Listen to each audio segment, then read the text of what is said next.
Today I'm in my backyard just working on a raised bed garden that I'm making for my family, and I'm about to be a dad, you guys. I haven't talked about this a lot, but my wife and I have been pregnant for about 10 months now, and we're expecting a baby any day now, so big news. But I want to address an issue that has come up, and I promise I'm going to show you guys some value. I'm going to show you guys some stuff in the greenhouses in a minute, but I wanted to address this clickbait issue. Some of my subscribers just seem to be so offended by the fact that I've used some clickbait type of titles, and I want to kind of clear the air with this because there seems to be a lot of misunderstanding here. One thing right off the bat, 80% of views on a YouTube channel come from non-subscribers, okay? That's just a fact. And some channels are even more than that.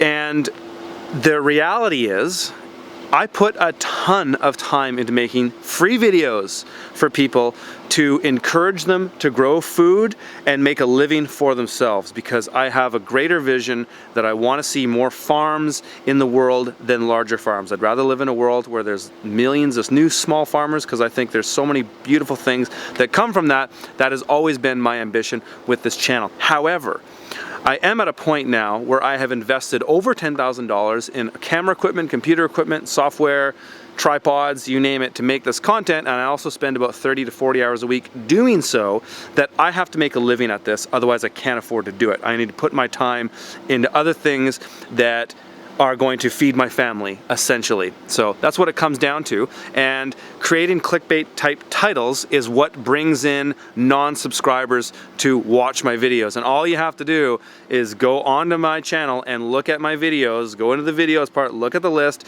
and you will see the clickbait type titles get the most amount of views. Do I like it? No, I think it's stupid, frankly. In fact, I'm kind of annoyed by clickbait myself, but it is the reality, and this is a business that I'm running, and if you want free videos, that's what's going to have to happen. Now, some people are going to say, oh, but then it's going to screw up the searchability. Not at all. When we upload videos, we put tags into them. So the last one I did about almost lost my toes, for one, that was a reference because it's dangerous operating that machine and you can lose your toes, and I wanted to show people a safe way to operate a BCS. If you search on my channel, use the search, go how to operate a BCS, you will find that video. So the title actually does not affect the searchability, it's the tags that affects the searchability. So I want to address that right away. But back to the people that seem to be so offended by clickbait. You know, people are drawing this like moral line in the sand, and all I have to say to that is first world problems, dude. Like, come on, you're drawing a moral line in the sand over a video title. Like, there are so many more important things in the world to draw a moral line in the sand. One that I want to address right away is I draw a moral line in the sand of people who use racially derogatory language against other people. I have noticed there are some neo-Nazi trolls out there that are commenting on my videos. I even saw one dude who had a swastika on his user profile. This is not cool by me, you guys. I'm not a social justice warrior. I'm very libertarian. I'm very pro free speech, but I am not pro hate speech. And I'm not to say that I think those people need to be silenced, but this is my platform. This is my YouTube channel, and I say what happens here. And using racially charged language like that will not fly here. And the same goes for people who use derogatory terms against others who have different political beliefs than them. Same goes. I will delete you if that is what's happening. So I wanted to clear the air about that as well. And that's pretty much all I have to say. So other than that, we're cool. If you don't like the clickbait stuff, tough luck. That's the way it's going to be. It's how I get views. It's how I make a living at this channel. Now, I did promise you guys to show you some stuff that is valuable, because that's what my channel is here to do, is to help you farm better and make a living at farming. So that's what I'm going to do. Okay, here in my tomato house, we are doing really, really well, and we've got fruits setting on these tomatoes. These went in the ground February 20th. I think the video came out February 22nd. Went in the ground around February 20th. If I had to do it again, I would probably start these a little bit later and transplant them maybe the first week of March. It's not so bad. Like, things are doing well. Tomatoes are doing really well. We should be picking in a few weeks, or in a couple weeks actually. But you know, putting them in the ground that early meant that I had to heat this thing more than I needed to. I could have put them in the ground March 1st and they'd probably be the exact same place, just because the days get exponentially longer, temperature gets warmer. I could have saved on resources at the beginning if these went in a little bit later. Same goes for here. So here's a little technique that Roger came up with. This is our second succession of tomatoes. They're all in totes because they've gotten too long. So our nursery, the greenhouse next to here, is too good of an environment. These tomatoes are going to go into some of our caterpillar tunnels. So they're going to go in unheated greenhouses in a couple weeks. And they've grown too fast. And so we've put them in totes like this, so that, because they're kind of lanky, we put them in these totes so that they don't fall over, and we put them in this greenhouse because it's not as warm. I actually bring them outside during the day. I'm trying to slow them down because they're getting too big too fast. So I want to slow them down. And you know, we're fortunate that we can do that. I can manipulate the growing pace of a plant. And this is the whole point of agriculture, in a sense, is that we want to control the environment to get the result that we want, when we want it, and how much we want.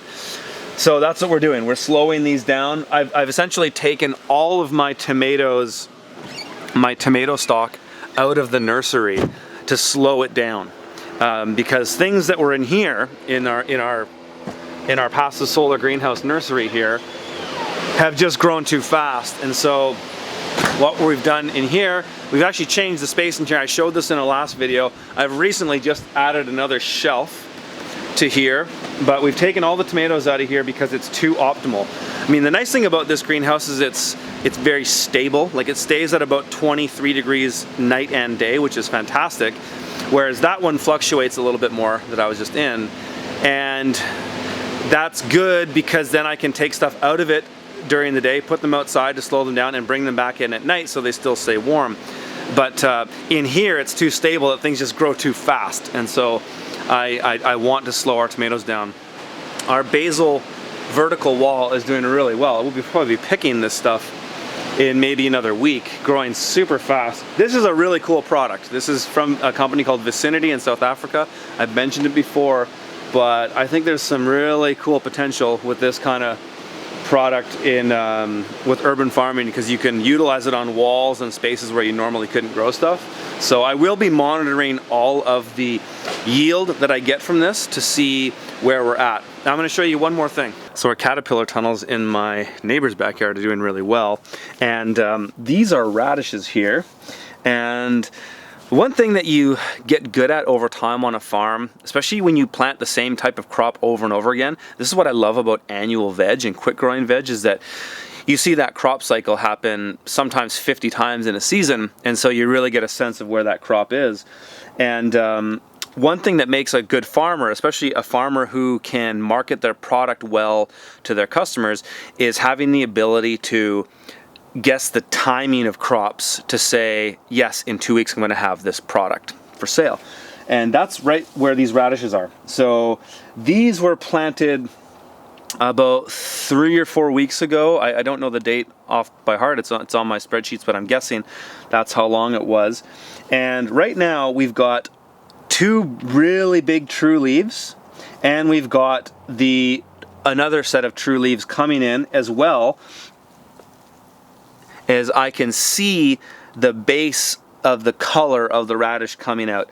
This tells me that they're about 2 weeks away, as long as weather keeps going about the same. If we were to get like really good weather, like pure sun for about a week, these could potentially be ready in a week. But I'm thinking, looking at the trends, what we've had over the last few weeks, that the weather's a bit hit and miss here and there, rain, bit of sun here and there. So I'm gonna guess that these are about 2 weeks away from harvest. And observation of your crops and taking notes and pictures is something that's going to serve you really well over time. To like take a picture of this and then make a note to say, okay, that was this stage of the crop, and remembering and learning those signs of when a crop is going to be ready, because we can all grow things till we're blue in the face, but it's how we take that product to market and sell it to others, and that ability to guess and speculate on what's coming is how you keep your customers engaged and how you offer consistency